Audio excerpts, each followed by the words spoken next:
c'est Karine Grandet, puis je suis ergonome chez Ucentric depuis à peu près 4 ans.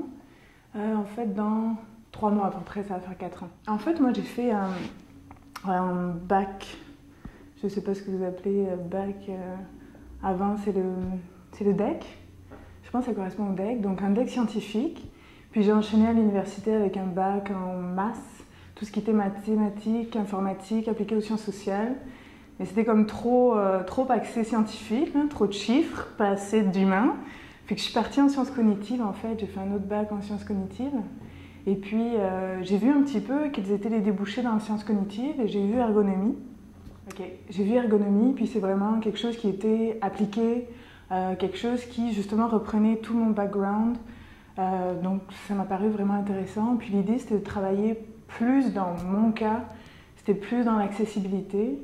Parce qu'en ce temps-là aussi j'apprenais la langue des signes, donc travailler avec peut-être des minorités, puis essayer de voir comment on pouvait combiner technologie, puis adapter les besoins à ce niveau-là. Il y avait juste un master en ergonomie qui était assez large, et j'ai fait celui de Paris 5 parce que ça allait me donner un bon aperçu de tous les domaines dans lesquels l'ergonomie est insérée.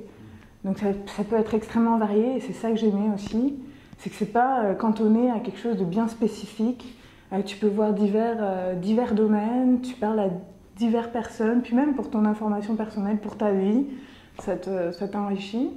Donc j'ai fini ce master-là, j'ai travaillé à l'université à Paris pendant à peu près 1 an, quelque chose comme ça. J'ai enchaîné avec l'université pour la traduction en langue des signes français.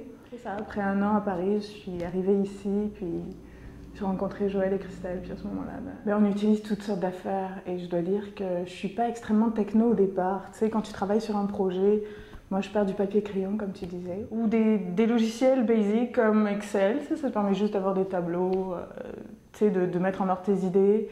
Tu peux utiliser toutes sortes de logiciels, tu sais, visuels, Photoshop, etc. Puis Visio pour tout ce qui est wireframe. Les courriels, ouais, on utilise beaucoup, on est beaucoup visuel. Hein. Fait qu'on utilise beaucoup de grands tableaux, parfois on fait des brainstorms aussi, puis tu as des grands tableaux, chacun met ses idées, ou alors, ah oui, parce qu'on étudie les interactions, c'est principalement ça. Les interactions sur tout type d'outils, que ce soit des logiciels bien spécifiques pour une population bien ciblée, ou bien un site web grand public pour le gouvernement ou n'importe. Fait que faut adapter aussi les méthodes.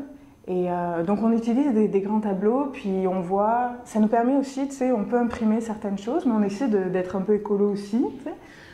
Puis on voit un peu les interactions, ça nous permet de voir un peu la ligne de conduite, puis où est-ce qu'il y a des problèmes, où est-ce qu'il n'y en a pas, est-ce qu'on peut améliorer ça, etc.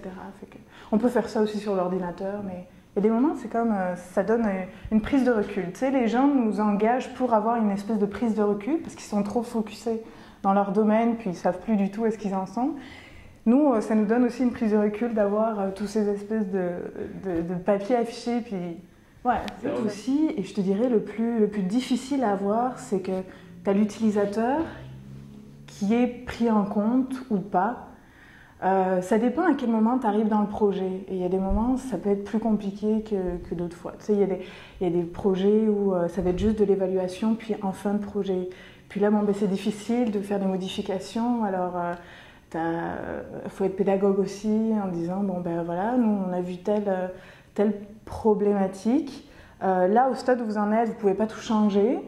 Mais on peut voir certaines choses. Tu sais, c'est vraiment un travail d'équipe dans le fond. Ici, on travaille énormément en équipe, mais avec le client, c'est vraiment 2 conseils avec le client. Sinon, ça ne marche pas. On a vu vraiment que ça ne marchait pas. Donc, le plus gros défi, c'est à la fois de faire plaisir au client, de faire plaisir à l'équipe technique, l'équipe marketing, et de ne pas perdre de vue l'utilisateur. C'est vraiment ça le plus important. Le but, c'est vraiment essayer d'améliorer ça. Comment on peut faire ça? Puis, tu vois, on travaille sur des projets vraiment, comme je te disais, assez gouvernementaux, donc ça cible tout le monde, tu sais, ça va parler à tout le monde. Fait que je te dirais, c'est juste une question de passion pour l'humain. Sincèrement, je pense qu'on l'a tous ici. La technologie, parce que la technologie, c'est le moteur de tout, dans le fond. Ça change les concepts, ça change tout l'aspect sociologique. Tu sais, les réseaux sociaux, ça a complètement changé ta façon de penser, ta façon de voir de voir la technologie, de voir l'interaction avec l'autre, etc. Fait que ça, c'est super intéressant à voir. Moi, contradictoirement, je ne suis pas vraiment techie, tu sais, j'ai pas d'iPad, d'iPhone ou whatever la technologie. Hein. Je sais comment ça fonctionne, puis tu sais, on doit être à l'aise là-dedans. Mais j'ai pas besoin de ça. Donc je suis plus dans l'analyse aussi. Et je suis plus dans le rapport humain. Il faut être faut être passionné, je te dirais. Passionné par l'être humain, passionné par la façon dont il comprend les choses, dont il interprète, dont il perçoit les choses, les émotions, avoir de l'empathie pour les gens.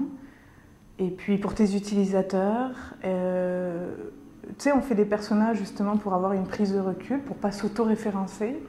Ben pareil, tu sais, essayer de se mettre dans la peau des gens. On fait aussi par moments un travail journalistique quand tu vas sur le terrain, puis que tu interviews des gens pour comprendre un peu comment ils fonctionnent, puis quel est leur contexte de vie, quelles sont les contraintes qu'ils ont quelles sont leurs contraintes au quotidien. C'est un peu un travail journalistique aussi. Puis je pense qu'il faut être polyvalent dans ce travail.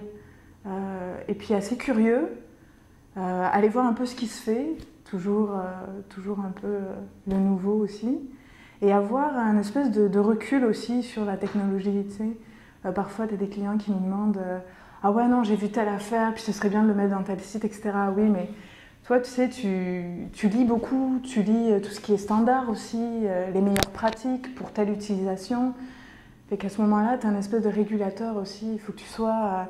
que tu dises oui, ok, c'est la nouvelle tendance, mais est-ce qu'à long terme ça va marcher? Est-ce que psychologiquement parlant c'est quelque chose de viable, ou est-ce que c'est vraiment adapté aux besoins de ta clientèle, tu sais? C'est vraiment une réflexion là-dessus. Donc je te dirais oui, curieux, passionné, puis ouais, je pense que c'est un peu le moteur de ton travail.